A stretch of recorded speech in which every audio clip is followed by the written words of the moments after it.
I'll still need to work on that intro a bit, but I think that'll work for now.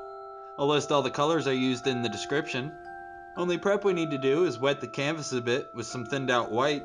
We're looking for just a thin coat over the whole canvas. I find it easiest to pick it up with a knife and dot it around first, and then use any big brush you have to work it in around the canvas.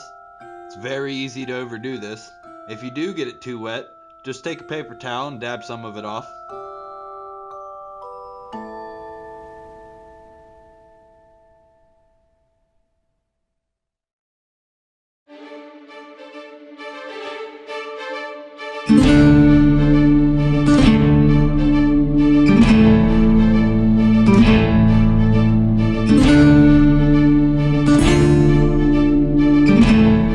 Once it's wet, we can make a little bit of color go a very long way. We're going to transition this sky from Cadmium Yellow to Yellow Ocher, and then after a touch of Alizarin Crimson, we go into Ultramarine Blue. We're going to have water at the bottom of this, so we put in those same colors there, mirrored. We want our sky to have an organic feel, so don't feel like you have to blend this very far. And take care not to move the blue into the yellow very far, or this will create green. And this will give us an unrealistic feel in the case where we're going to be wanting a lot of yellow in the sky.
To make my corrections, I'll fix this issue. It may also be that it just wasn't wet enough here. I also didn't put in the glare you usually see in water. I did this intentionally. After it's dry, I'll be able to go in and add this in much easier.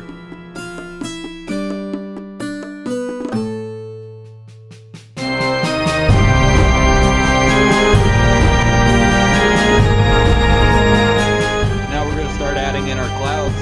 We're going to put in dark clouds to give us great contrast against this much brighter sky. We mixed up Ultramarine Blue with Alizarin Crimson, much more on the crimson side. This gives us purple, which is a wonderful shadow color for many things. We use our fan brush to just mush them in there. It's very easy to create patterns, which isn't good. You want them to look organic and kind of fluffy. Clouds come in all shapes and sizes, so it's easy to just let the fan brush dance around a bit as you vary, pushing soft in some places, hard in the others. Then once you like your result, take one of your bigger brushes and soften the bottom of it. You want to take just one corner and in a circular motion just kind of blend the bottom. Then very lightly swipe up with a bit of curve on your stroke. And then after a light gray straight across, it'll be easy to start seeing some of the fluffiness in the cloud.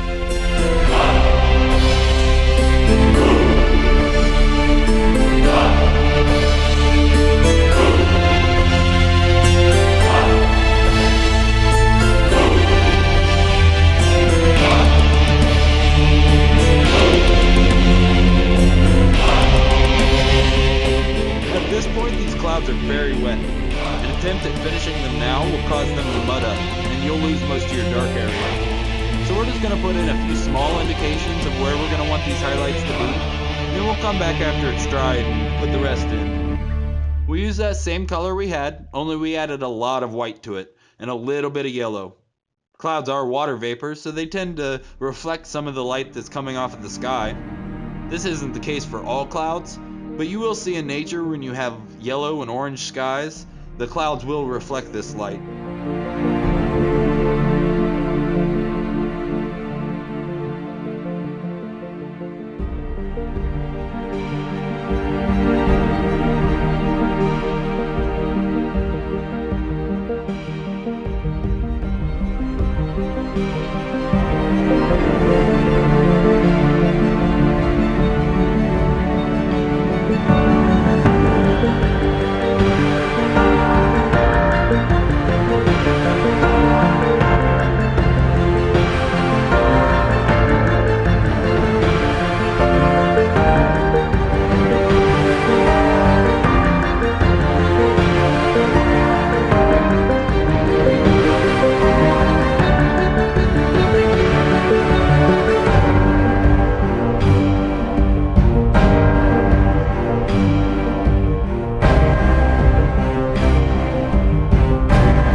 mixed up some burnt umber, some burnt sienna with a touch of black.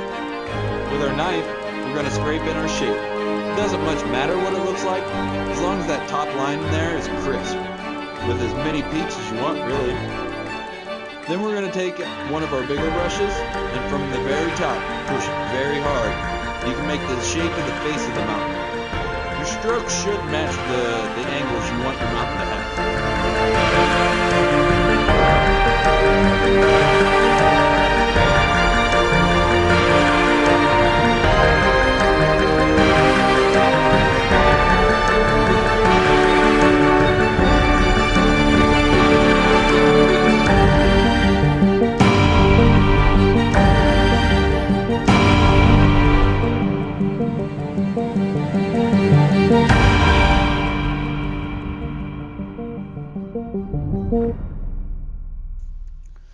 Now that we have our shape, we can add some white to the same mountain color we had and make a highlight color. Pull the paint out real flat onto your palette and then cut across. This gives you a small roll of paint on the edge of the knife. Then very gently, with almost no pressure, start at your peak and swipe down, following those angles of the mountain. You will see the paint break and let some of that base color show through. After this is dry, we can even go in and add in some snow to the peaks and add a little bit more variation to the color. Then we can add some ultramarine blue to what little mountain color we had left, and this gives us a shadow color. We add that to the opposite side in the same way we did the highlight.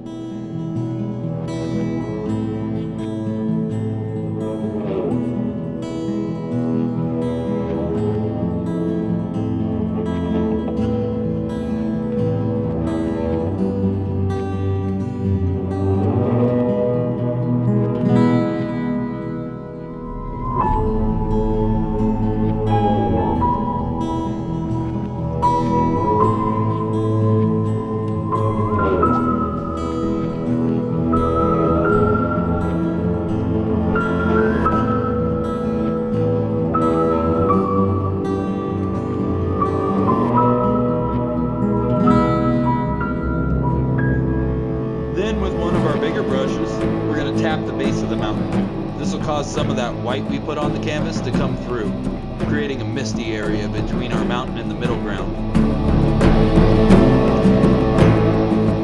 We then took some Sap Green and darkened it with a touch of black and a little bit of burnt umber. With our fan brush, we started adding in some bushes and trees. You can play with the size and the shape of these to give the illusion that the line is either coming closer to you or getting further away.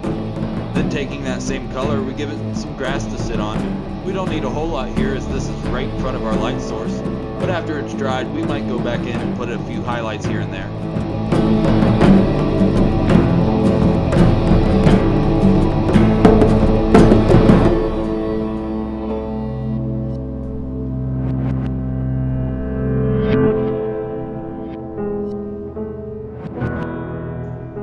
Almost killed my misty area. No worries. You can shape the land by simply changing the angle of your brush.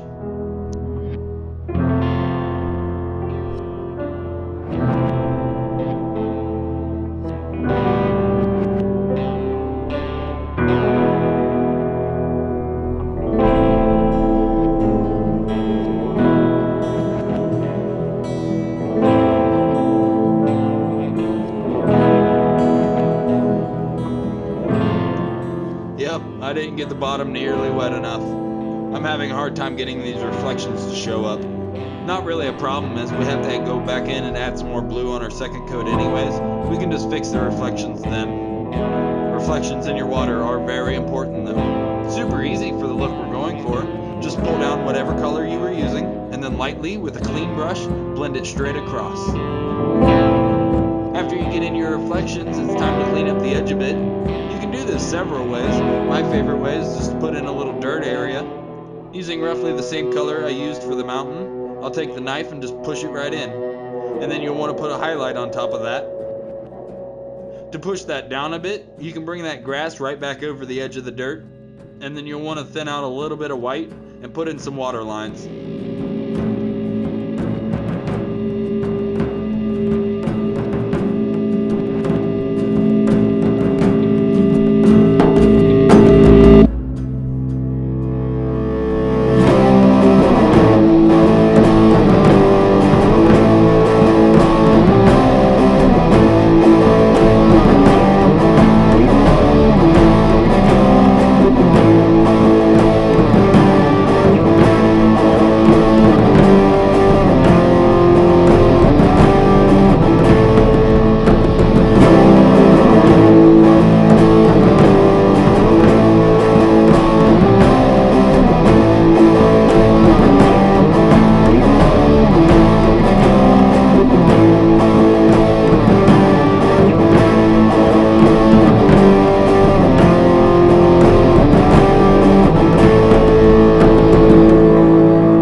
touch of highlight on the grass, we're going to mix up a little bit of light green.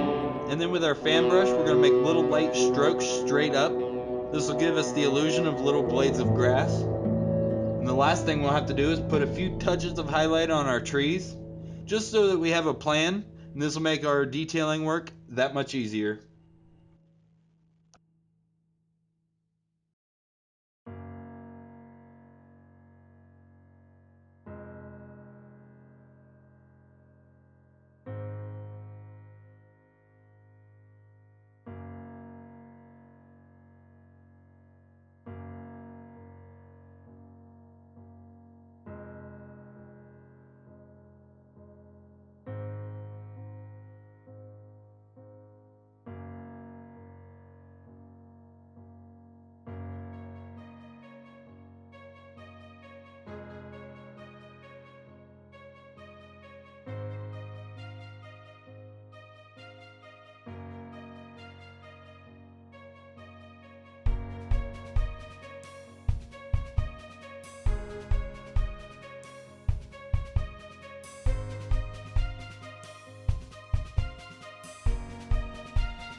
I'm seeing a trend that my viewers are only watching the first episode. For those of you who stuck around to the end, let me know in the comments. Do we start a new one, or do you want me to show episode 2?